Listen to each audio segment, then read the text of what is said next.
Istirahat adalah satu hal penting yang sangat diperlukan oleh setiap orang sebagai salah satu upaya untuk menjaga tubuh tetap sehat dan bugar. Namun ada berbagai hal yang membuat kita sulit untuk mendapatkan tidur berkualitas karena adanya gangguan tidur, seperti mengigau atau parasomnia.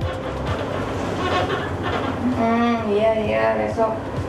Di mana mengucapkan berbagai kata dalam kondisi tidak sadar, bahkan hingga berjalan dan melakukan aktivitas lainnya. Seperti yang tergambar dalam salah satu adegan film Step Brother yang diperankan oleh Will Ferrell dan John C. Reilly.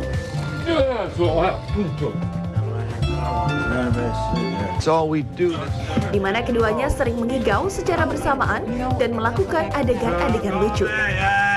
See, they're sleepwalking. Mengigau bisa terjadi pada siapapun, baik anak hingga dewasa, yang bisa dipicu oleh berbagai hal seperti stres atau depresi. Mengigau sebetulnya bukan gejala yang berbahaya, namun bila terjadi secara terus-menerus, bisa diindikasikan adanya trauma fisik atau mental yang sedang dialami seseorang, sehingga perlu penanganan yang cukup serius.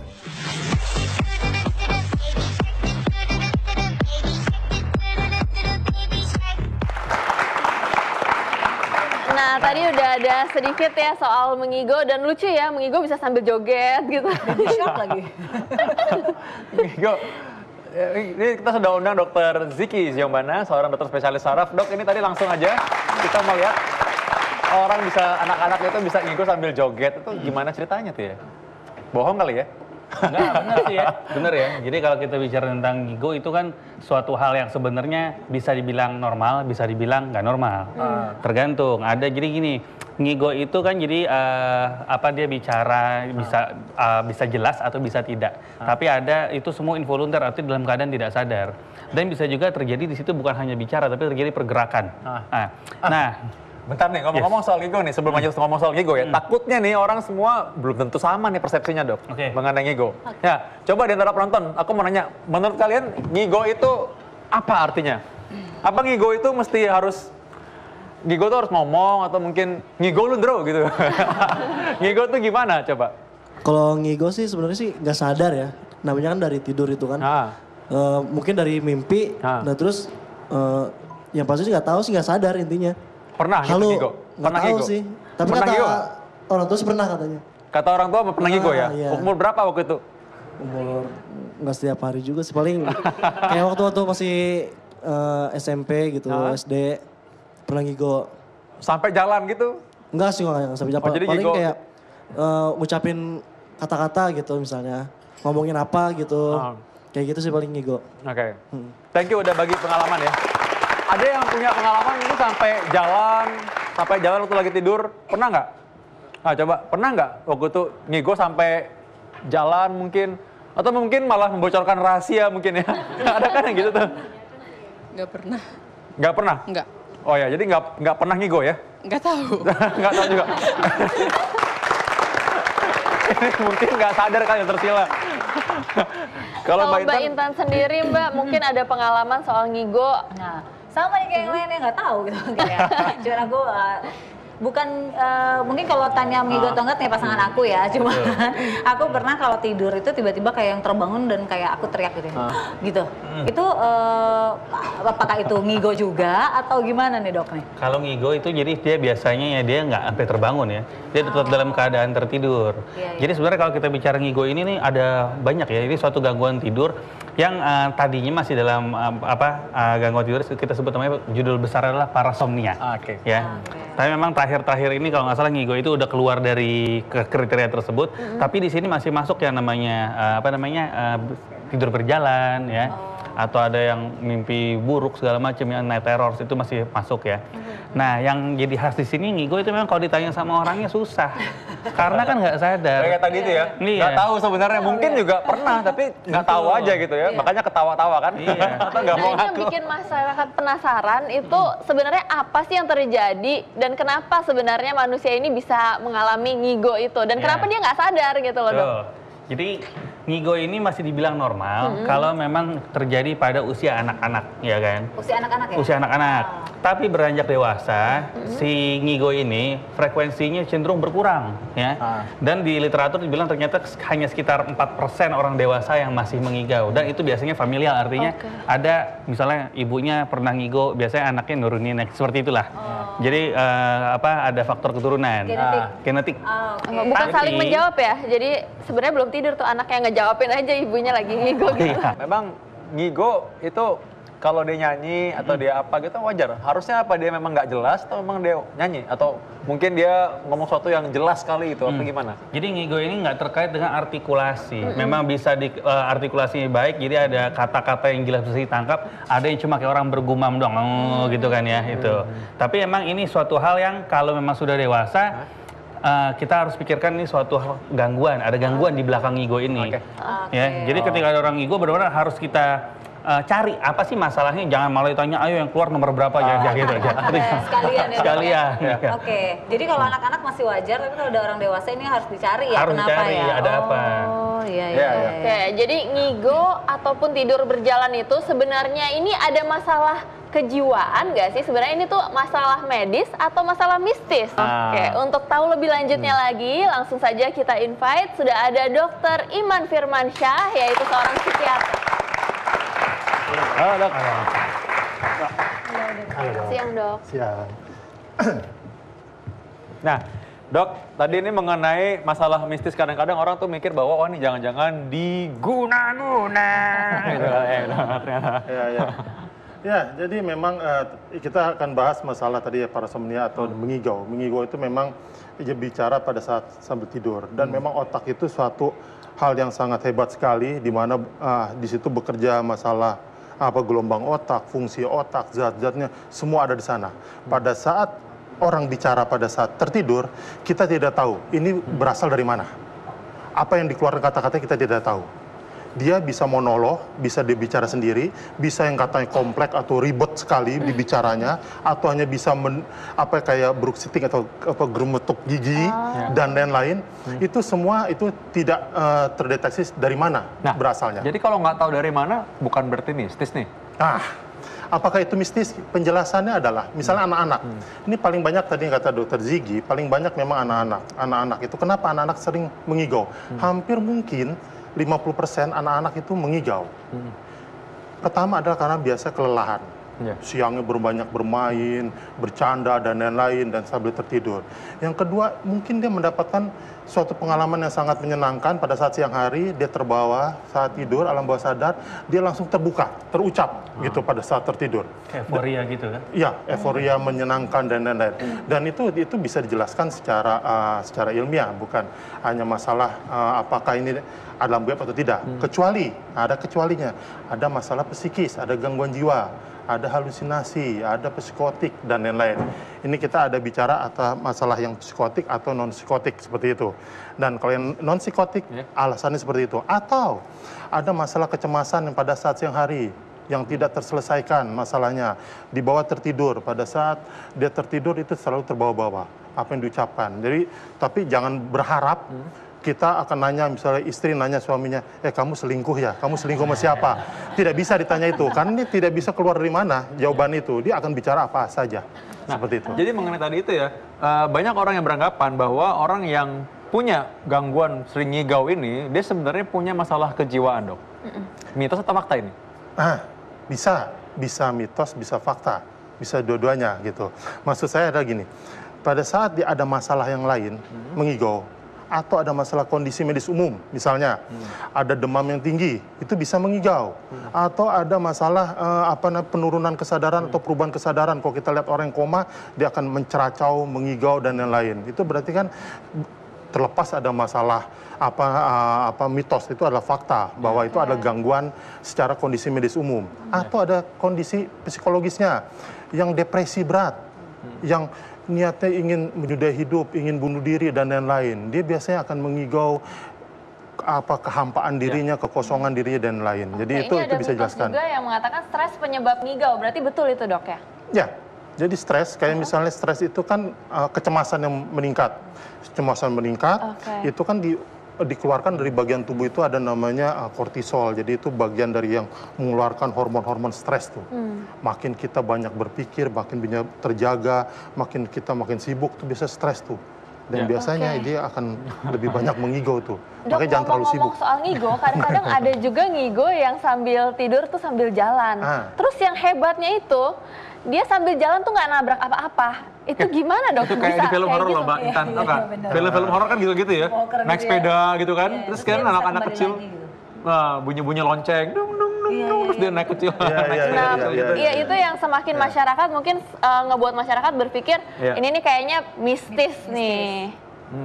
Ya, itu istilahnya somnambulisme. Kalau tadi apa namanya mengigau itu somniloquy. Jadi ada istilahnya. Jadi kalau ada istilahnya berarti kan sudah diakui secara medis. Itu berarti ada diakui. Somnambulisme ini memang tadi disebutkan. Tadi saya dengar ada yang bilang, saya mengigau tapi saya nggak tahu apa yang diigoin, apa yang saya bicarakan. Itu memang terjadi.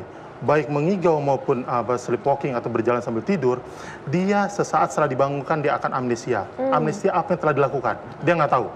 Apa yang dilakukan, dia buka pintu, dia bahkan ada yang bisa mengendari mobil loh. Yang untuk kasus-kasus sleepwalking seperti ini gitu. Tapi harus dijelaskan juga kenapa dia bisa seperti itu gitu.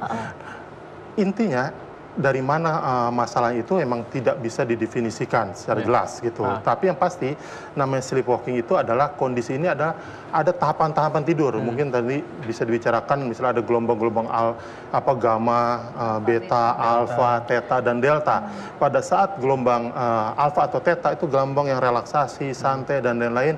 Biasanya saat-saat seperti itulah yang sering terjadi fase-fase 3-4. Itu yang langsung seperti ada sesuatu yang mendorong dia untuk berjalan. Dan kalau pada saat anak-anak, biasanya ini normal. Gitu.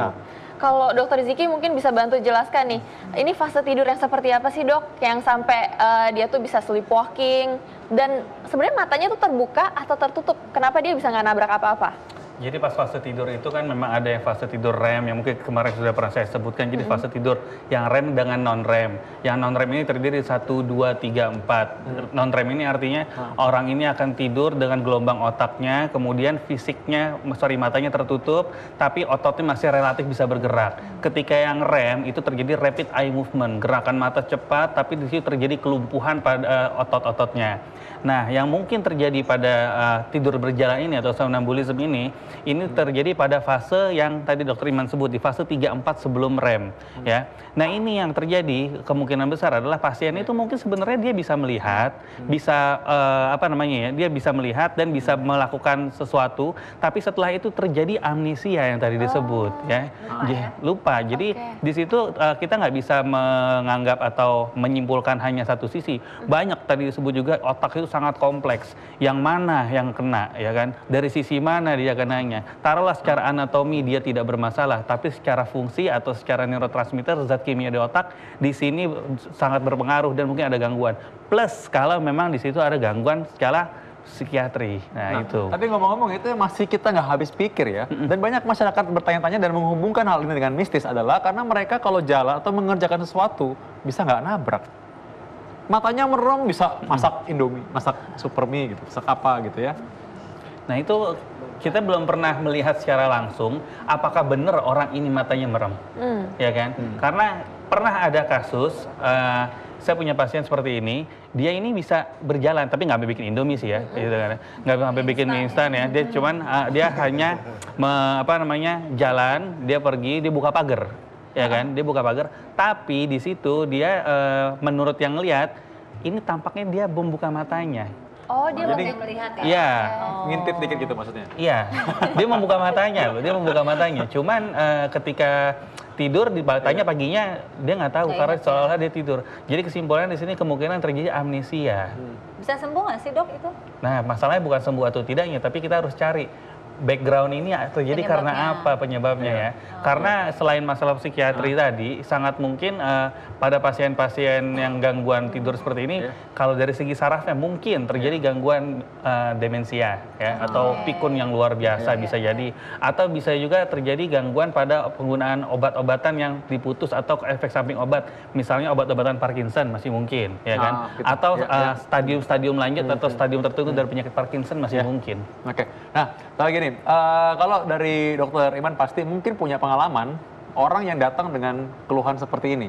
Nah, apa yang mereka keluhkan dan apakah benar orang-orang melihat mereka itu nutup mata sama sekali nggak lihat terus mereka bisa nyetir mobil gitu misalnya? Ya, jadi yang dilakukan mereka itu adalah sesuatu yang biasa mereka lakukan. Misalnya mereka buka pintu, dia sudah biasa membuka pintu itu. Jadi dia memang sudah sudah terbiasa, sudah hafal naluri mungkin sudah terbiasa ya. Sudah. Bukan dia tidak bisa masak tiba-tiba pas dia somnambulisme dia bisa masak steak, masak capcay, bisa jadi chef. Enggak seperti itu. Jadi memang ada kriteria di DSM itu bahwa orang yang somnambulisme itu kalau kita lihat pada saat dia tidur berjalan, dia tatapan matanya kosong, tidak responsif, jadi waktu ditegur tidak akan responsif. Ziki stop, enggak, jalan aja. Tapi buka mata ya? Buka mata bisa, tutup mata juga bisa. Dia tidak responsif, tidak, dan kadang juga dia tidak bisa sulit untuk dibangunkan. Nah, kalau kita bangunkan paksa gitu? Iya. Pada saat dibangun paksa bisa. Pada saat dibangun paksa, dia akan lupa apa yang telah dilakukan. Atau pada saat dia sadar, besok paginya dia lupa bahwa dia sudah buka pintu, masak mie, dan lain-lain. Jadi yang penting ada pencegahan. Hati-hati berarti. Belum pernah tuh berarti bukan belum pernah. Siapa tahu lupa aja kali. Oke, jadi kalau misalnya kayak begini, misalnya dia sleepwalking, apakah kita harus kembalikan lagi ke tempat tidur, atau kita bangunkan, atau kita biarkan? Tapi jahat banget ya, masa dibangunin terus udah tinggal gitu ya. Bangun. Kadang-kadang kalau sleepwalking sama seperti mengigau. Pada saat tidur, dia akan memulai lagi prosesnya. Gitu. Nah, mengigau, berhenti, dia bangun lagi bisa mengigau lagi seperti itu. Ya?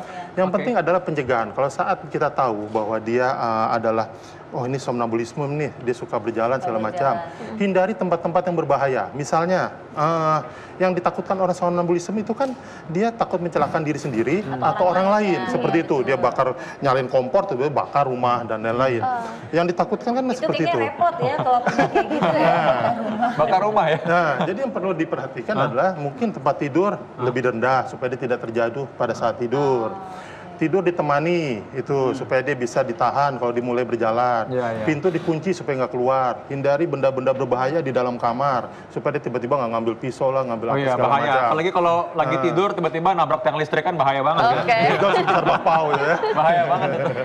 Nah Dok, ini ada salah satu pengalaman dari masyarakat dan dia ini punya 2 anak. Dua-duanya anaknya tidur di satu kamar dan mereka sama-sama mengigau. Dan mereka mengigaunya itu saling jawab-jawaban Dok, kayak ngobrol gitu kakak adik. Itu kok bisa connect begitu, apa mimpinya connect sama atau gimana, apa yang terjadi Dok, kenapa bisa begitu? Bisa seperti itu. Ini kembar nggak? Nggak. Bisa ya? Bentar. Ada yang menarik nih. Di antara penonton kita ada yang kembar. Aku mau lihat. Ada yang kembar ya? Coba aku mau nanya. Pernah nggak? Saudara kembar, ini Vena atau Visi? Nah, coba. Yang mana punya salah satu kembar, mungkin yang satunya mungkin ngigo, terus kamu sadar? Enggak. Coba pegang. Aku nggak pernah ngerasa ngigo juga sih. Nah, mungkin pernah nggak dikasih tahu orang mungkin? Enggak juga. Nggak pernah, coba saudaranya? Iya, sama. Nggak pernah tahu? Nah, mungkin nggak orang jawab-jawaban tuh sama-sama ngigo, jadi nggak tahu juga, nggak sadar. Oke, terima kasih. Nah, kalau yang ini sih nggak pernah, nggak tahu, nggak benar-benar nggak pernah, apa pas ngigonya kompakan jadinya. Silakan Dok. Yang pasti orang mengigo pasti amnesia. Dia tidak akan pernah mengingat apa yang telah terjadi, apa yang telah dilakukan, gitu. kecuali diberitahu. Ya, yang berbahaya dari mengigo itu kan tadi dia bisa mengeluarkan kata-kata yang berbahaya, menyinggung orang dan lain-lain. Padahal sendiri nggak sadari, tapi orang lain merasa wah ini sepertinya tersinggung seperti itu gitu. Apakah dia bisa kayak bersaut-sautan? Mengigo bisa segala macam. Dia bisa monolog, dia bisa bercerita tentang diri sendiri, apapun dilakukan. Dia bisa bercerita tentang rumit, dia bisa bercerita tentang rahasia negara, apapun. Iya, bisa apapun segala macam. Tapi kita tidak bisa mengatur ngigonya dia. Misalnya istri, tadi saya bilang, kamu selingkuh ya? punya istri baru ya, nggak bisa diatur. Nggak bisa dikorek. Tapi kalau dia mau cerita, dia cerita. Oh gitu ya? Tunggu aja kalau misalnya mau cerita. Itu otentik di tangan. Nah ini bahaya ini kalau gitu. Kalau orang yang sekitarnya itu nggak lupa kan pasti ya. Yang lupa mah dia aja. Dia nggak ingat apa-apa. Apa yang dilakukan, dia berjalan, dia buka pintu dan lain-lain, dia tidak akan. Tapi perlu diingat, yang dimaksud benar di somnambulisme, ini dia tidak terkait dengan penggunaan obat-obatan. Ya, tidak terkait dengan kondisi medis umum. Ini baru kita bisa sebut dia ini tidur berjalan. Dia tidak ada ada masalah, ada hendayanya. Kalau dia merasa tidur berjalan tidak ada masalah, ya nggak apa-apa. Misalnya tidur berjalan, bangun tidur, wudhu, tahajud dan lain-lain kan bagus gitu kan. Habis selesai tahajud tidur. Seperti itu. Jadi itu yang perlu ada kriteria-kriteria DSM yang menyebutkan apakah ini somnambulisme atau bukan. Oke, Dok, sebelum saya melangkah ke dokter punya tips, saya pengen satu lagi tips dari dokter Ziki. Sekarang tips secara singkat bagaimana kita menyikapi orang yang punya tadi somnambulisme dari segi spesialis saraf misalnya ya. Ini kan mungkin berhubungan dengan penyakit tadi dokter Ziki bilang, ada hal-hal penyakit organik yang mesti diawasi ya. Betul. Jadi kayak tadi disebutkan ya, jadi emang ada faktor-faktor penyakit yang memang ternyata mendasarinya itu ya. Jadi benar-benar kita harus pikirkan deh. Jadi ketika kalau tadi memang disebut gangguan parasomnia ini pada usia anak-anak relatif umum ya. Tapi kita nambah usia, kita jangan terlalu menganggap ini hal yang umum. Jadi kita sebaiknya harus pikirkan kemungkinan terburuk sampai dibuktikan tidak ya. Jadi kita harus cari, ini kenapa sih orang ini seperti ini? Jangan ada masalah yang mendasari. Karena pernah ada gangguan seperti ini, ternyata dia memang keluhan sakit kepala juga ya. Terus kemudian gangguan tidur seperti ini. Ternyata ada tumor di otaknya, pernah ada data seperti itu. Oke, baik Dok. Ini ada satu lagi mungkin yang masyarakat wajib ketahui. Gimana kalau misalnya keluarganya ada yang sleepwalking dan atau mengigo, apa sih yang harus kita lakukan sebagai keluarga pada saat itu juga? Ya, perlu dilihat adalah apakah ini bermasalah atau tidak, gitu. Karena kadang-kadang sleepwalking itu normal-normal aja seperti itu, tidak bermasalah lah.